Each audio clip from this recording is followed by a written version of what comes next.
이 쉐쉐 발언 때문에 두 사람이 부딪혔는데 어제는 이재명 후보가 과거에 논란이 됐던 자신의 발언, 이 쉐쉐를 직접 소환했습니다. 그러면서 뭐 내가 틀린 말 했냐 이렇게 되묻기도 했는데 그 발언들 한번 저희가 모아서 들려드리겠습니다.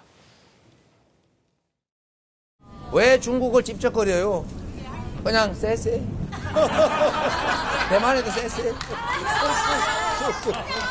이러면 되지. 외교를 왜 합니까?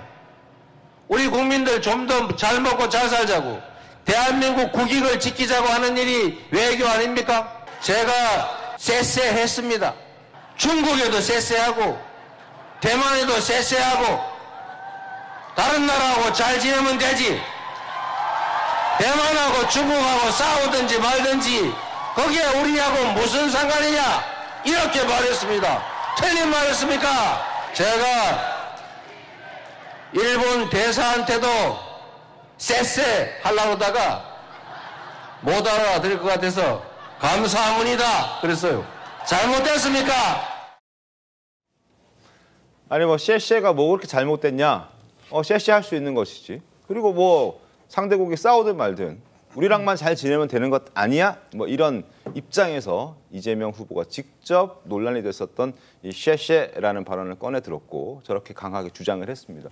송유현 변호사님은 저 주장을 보면서 어떤 생각 좀 드셨습니까? 잘못됐죠. 대단히 잘못된 발언인데 뭐가 어떻게 잘못된지도 이재명 후보는 전혀 모르고 있는 것 같습니다. 일단 이 중국과 대만 간의 양안 문제는 우리와 아무 상관이 없는 남의 나라 문제가 아닙니다. 네. 동아시아에서 힘에 의한 현상 변경이 일어나기 시작하면 대한민국도 결코 안전할 수 없어요. 그리고 우리의 주변 사강도 그러면 대한민국에 감사합니다고 북한에 감사합니다고 이렇게 해야 되겠습니까? 그러니까 저런 발언 자체가 대한민국의 지정학적 위치와 우리 외교 안보가 가야 할 길을 전혀 이해하지 못하는 자세에서 나오는 것이고요. 그다음에 네. 중국에 쉐쉐한다고 한중 관계에서 대한민국의 입지가 전혀 강화되지 않습니다. 2016년에요. 중국의 천하이 외교부 부국장이 망언을 한 적이 있죠. 소국이 대국에 대항해서야 되겠느냐. 많은 대한민국 국민의 가슴에 불을 지른 말이었는데 그 이후로도 중국의 대한민국에 대한 인식 그리고 외교하는 태도 뭐가 바뀌었습니까? 오히려 서해에 정체불명의 구조물을 세우면서 서해 공정을 펼쳐나가고 있고 한한령 아직까지 공식적으로 해제가 안 됐습니다. 네. 이런 것만 봐도 중국에는 이렇게 이재명 후보식으로 쉐쉐하는 굴욕 외교로 해결될 수 있는 것이 없다. 이런 말씀을 드립니다. 김문수 후보와 이준석 후보 역시 이 쉐쉐 발언은 대단히 부적절했다라고 어제도 지적했습니다. 두 사람의 목소리 들어보겠습니다. 대한민국과 미국의 동맹, 한미 동맹은 단순한 동맹을 넘어서서 대한민국의 기본 외교 축이 바로 한미 동맹이고 또 지금 미래를 보고 나아가고 있는 중인데 중국에 대해서 쉐쉐 못할 게 뭐냐? 쉐쉐 못하라는 것이 아니라 친중 반미, 친북 반 대한민국 이건 안 된다는 거예요. 우리가 다 아는 이재명 후보의 그런 천박한 언어 생활 알지 않습니까? 국내 정치에서야 좀 그런 장난질을 쳐도 되지만은 해외 관계에 있어가지고 몸과 마음이 따로 놀면은 그건 대한민국의 국제적 신뢰관계를 크게 잃어버리는 그런 결과를 낳게 될 것이다. 쉐쉐 하지 말라는 게 아니라 지금 친중 반미, 친북 반 대한민국 이런 것 자체가 안 된다라는 지적이고 그 쉐쉐 발언이 이런 뜻을 담고 있다라고 김문수 후보는 생각하고 있는 것이고요. 이준석 후보 역시 이런 천박한 언어 생활을 국내 정치가 아닌 국제 정치 이런 외교 무대에서도 이건 대단히 부적절하다라는 지적을 지금 두 사람은 한 겁니다. 신정현 의원님 어떻게 보셨습니까? 의도대로 전달 안 된 것 같아요. 그러니까 네. 본인은 국익 중심의 외교, 외교의 중립성을 최대한 활용한 정치를 하겠다 이런 이야기를 한 것 같지만 네.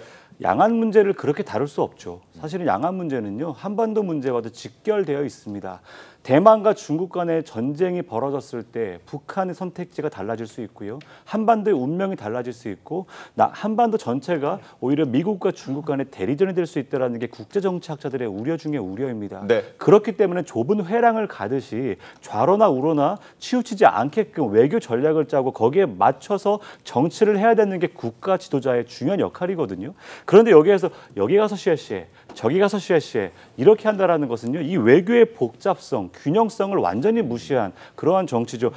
어찌 보면은 동네에서 여기에서 웃고 저기에서 웃고 다니면 다 꿀밤 맞고 다니거든요. 본인이 정확히 무엇을 하고 싶은지 나의 이익을 위해서 나의 어떤 자존감을 지키기 위해서 어떤 선택을 해야 되는지는 한 개인도 판단할 수 있는 수준이거든요. 네. 국가의 지도자가 되시려고 하는 분이죠. 제1야당의 대표이기도 했고요. 본인의 말 한마디가 국가의 운명을 가로지을 수 있어요. 그렇기 때문에 자신감 같기도 한데 예전에 그런 어떤 잘못된 말씀을 하셨으면은 뭔가 반성하고 좀 조심해야 되는데 이제는 50% 가까운 지지율에 취하신 건지 이러한 발언들을 다시 꺼내가지고 왜 스스로 자승자박하는지 좀 안타깝습니다. 알겠습니다. 성주 대변인 말씀하시죠. 네. 그러니까 뭐 셰셰 발언에 이렇게 민감한 거는 외교의 단편적인 부분만 가지고 비판하는 것이죠. 그러니까 외교라는 건 밀고 당기는 부분이 있을 것이고 네. 셰셰를 했다가도 또 강하게 나갈 때도 있는 것이에요. 하지만 물론 지금 현재 윤석열 정부가 중국과의 관계를 파탄내놨기 때문에 중국과의 관계를 풀어야 된다는 숙제는 분명히 있을 겁니다. 그리고 문재인 정부에서도 전략적 모호성을 썼던 이유는 결국에는 한반도의 긴장 상태가 중심이 돼서 국익 위주로 가야 되기 때문에 결국에는 중국이든 러시아든 미국이든 일본이든 우리 국익 중심에서 뭔가를 이 외교 정책을 활용을 해야 되기 때문에 셰시하고 감사합니다 하는 것들 그런 접근에 굳이 그런 것도 하지 마라라고 하는 거는 이재명 후보를 비판하기는 비판인데 외교라는 것은 단편이 네. 아니라 종합적인 상황 속에서 이루어진다라는 점으로 좀 이해해도 될 것 같습니다. 알겠습니다.